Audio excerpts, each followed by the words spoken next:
আলহামদুলিল্লাহ, জয়ের শুরুটা তো অনেক ভালো হয়েছে। আমরা 190+ আমরা চেস করেছি এবং প্রথম ম্যাচটা জয় হয়েছে। হ্যাঁ, সেকেন্ড ম্যাচ আমরা হেরে গিয়েছি আনফর্চুনেটলি, বিকজ টি-20 এমন একটা খেলা যেটা আসলে মুভমেন্টামটা ধরা খুব জরুরি ছিল। আমরা ব্যাটিংটাতে আসলে ওই মুভমেন্টামটা ধরতে পারি নাই। ইভেনচুয়ালি আপনি যদি দেখেন তাদের দুটা পেস বোলার আছে, ফরেন দুটা পেস বোলার, এবং স্লগে যারা বল করেছে খুব ভালো বল করেছে। এর জন্য হয়তো ম্যাচটা আমরা ধরতে পারি নাই। বিদেশি ওপেনাররা কিংবা টপ অর্ডার ব্যাটাররা হয়তো রান করছে না, ওটা একটু এফেক্ট করেছে না, কিংবা শান্তর ব্যাটিং বা বাংলাদেশি ব্যাটারদের ব্যাটিং কেমন লেগেছে আপনার কাছে? অবভিয়াসলি আমরা টপ অর্ডার আমাদের একটু কলাপস করতেছে। ওইখান থেকে আমাদের কিছুটা কন্ট্রিবিউশন আসলে আমাদের জন্য একটু ভালো হতো। আমি মনে করি আগামীতে আমাদের তামিম আছে, অবশ্যই পারফর্মার, সে এখানে পারফর্ম করবে।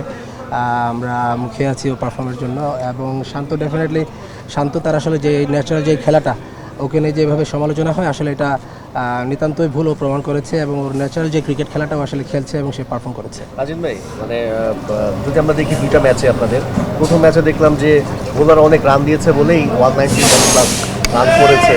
আবার সেকেন্ড ম্যাচও আপনারা যে রান করেছেন, হয়তো বা স্কোরবোর্ডে খুব বেশি রান হয়নি, তারপরেও হয়তো বা আরেকটু তাদেরকে প্রেশার ক্রিয়েট করা যেত শুরুর দিকে বা মাঝের দিকে।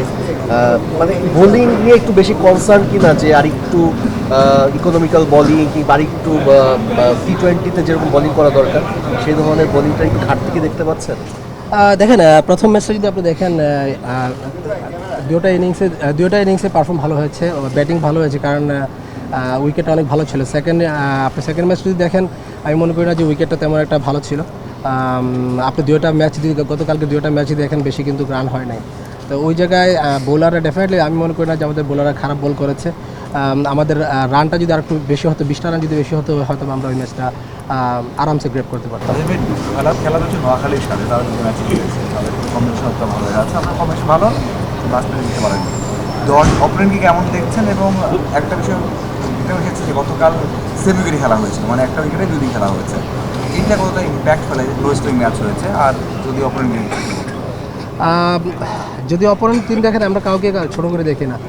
টি-20 খেলা যে কোনো সময়, যে কোনো মুহূর্তে, যে কোনো জায়গায় চেঞ্জ হয়ে যায়। যে প্লেয়াররা ভালো খেলবে, যে মাঠে যে ভালো খেলবে, সেই ম্যাচ জিতবে। আর আমি অবশ্যই মনে করি যে আমরা we are looking forward to কালকে আমরা ম্যাচটা জেতার জন্য। এবং আপনি যদি বলেন উইকেটের কথা, উইকেটটা আমি আশা করি না যে এরকম একই উইকেটে 2টা ম্যাচ 4টা ম্যাচ হবে।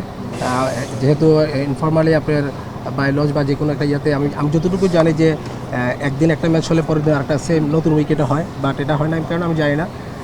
বাট এটা একটু টাফ যে কোনো ম্যাচ, যে কোনো টিমের জন্য যখন একটা ম্যাচে 4টা ম্যাচ বা 3টা ম্যাচ হয়, ওই একটু টাফ হয়ে যায় যে কোনো টিমের জন্য, যে কোনো একটা অ্যাক্সিডেন্ট হতেই পারে।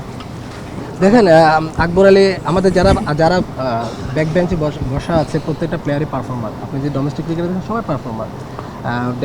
অবশ্যই আকবর আলী ভালো প্লেয়ার, বাট টিম কম্বিনেশনে আমাদের যে চিন্তাভাবনা হয়, ওইভাবে আমাদের টিম করা হয়। প্রথমত চিন্তা হলো, আসলে আমরা প্লেয়ার চিন্তা করি না, প্রথমে আমরা টিমের চিন্তা করি। তো টিম অনুযায়ী যেইভাবে যে সিচুয়েশন আসে, ওইভাবে আমরা টিম বানাই। এটা তো সিচুয়েশন অন ডিমান্ড, রাতের খেলা, দিনের খেলা, এটা ডিপেন্ড করে যে কখন কী করাবে। এটা তো আসলে ডিসিশন হয় নাই। ডেফিনেটলি তানজিদ সাকিব আপনারা ওয়ার্ল্ড ক্রিকেটের পারফর্মার, সে পারফর্ম করেছে।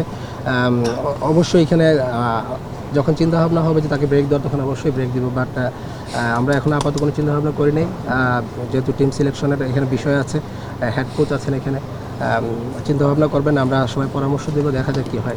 তানজিদ সাকিব নিয়ে আমরা ওয়ারিড না, বিকজ সে পারফর্ম করবে ইনশাল্লাহ, এবং আমাদের আগামী 2টা ম্যাচ ইনশাল্লাহ যদি খেলে, সেই ম্যাচ জিতাবে।